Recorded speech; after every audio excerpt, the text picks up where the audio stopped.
মোৰ নাম সঞ্জয় বিশ্বাস, মই অসম যুৱ পৰিষদৰ ডিষ্ট্ৰিক্ট সভাপতি।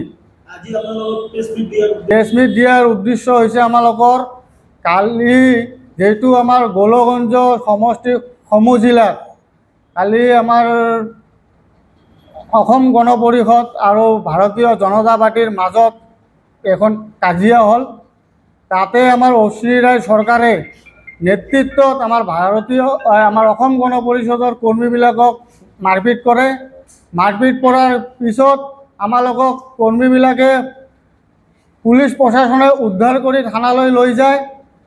লৈ যোৱাৰ পিছত আমালোকে নিউজত পাই আমালোকে পূৰা যাই গোলগঞ্জ থানাত যে উপস্থিত হৈ আমি কথাবিলাক শুনাৰ পিছত আমাৰ কৰ্মীয়ে মাৰ খাইছিল।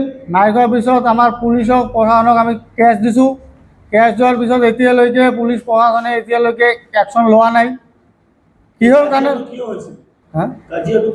কাজিয়া হৈছিল? কালি আমাৰ সমূহ জিলাত কালি শপত গ্ৰহণ আছিল। সেইটো আমাৰ AP মেম্বাৰ বুলি কয়। এইটো শপত গ্ৰহণ আছিল BJP AGP মিত্ৰজোঁট। সিহঁতে আমাৰ লগত ডিছকাছ নকৰি বা বহা নাই। সেইটো মৰ্চে আৰু আমাৰ মেইন কমিটি ভালকৈ জানে। এইটো বহা নাই কাৰণে সিহঁতে কংগ্ৰেছৰ ছাপোৰ্ট লৈ কালি চৰকাৰ গঠন কৰিল। তাৰমানে সিহঁতে কিহৰ কাৰণে কৰিল? আমালোকৰ মানুহক মাৰপিট কৰি আমালোকক তাৰ পৰা গুচাই দিয়াৰ পৰা সিহঁতে চৰকাৰ গঠন কৰিলে। এইটো আমি ধিক্কাৰ জনাইছোঁ। আমি যদি ওপৰত মিত্ৰতা আছোঁ, আমি ইয়াতে কিয় মিত্ৰতা নাথাকোঁ? অশ্বিনী ৰায় চৰকাৰৰ নেতৃত্বত গোলগঞ্জৰ প্ৰাক্তন ex-MLA BJPৰ ইয়াৰ নেতৃত্বত আমালোকৰ যিবিলাক কৰ্মী আছে মাৰপিট কৰিছে। এতিয়ালৈ আমি নিন্দা গৰিহণা জনাইছোঁ আৰু আমি কেতিয়াও ভাবিব পৰা নাই, এনেকুৱা ঘটনা কেতিয়াও হোৱাও নাই আমাৰ ধুবুৰীত। বেলেগ জেগাত কি হৈছে নাছে আমি এইবিলাক গম পোৱা নাই। আমাৰ ধুবুৰীত হোৱাও নাই।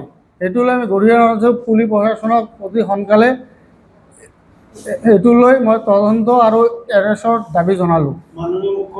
মাননীয় মুখ্যমন্ত্ৰীক মই বিনম্ৰ অনুৰোধ জনাওঁ, অসম যুৱ পৰিষদৰ তৰফৰ পৰা এইটোৰ হস্তক্ষেপ ল'ব লাগে। সেইটো আমাৰ কৰ্মী কিয় মাৰিল মিত্ৰতা থকাৰ সত্ত্বেও, এইটো মিত্ৰতাৰ ধৰ্ম পালন কৰা নাই সিহঁতে। সেইটোকে মই বক্তব্য সামৰিলোঁ নেকি? যিকোনো খবৰৰ বাবে যোগাযোগ কৰক 7099017330 লগতে 7099017110 নম্বৰত।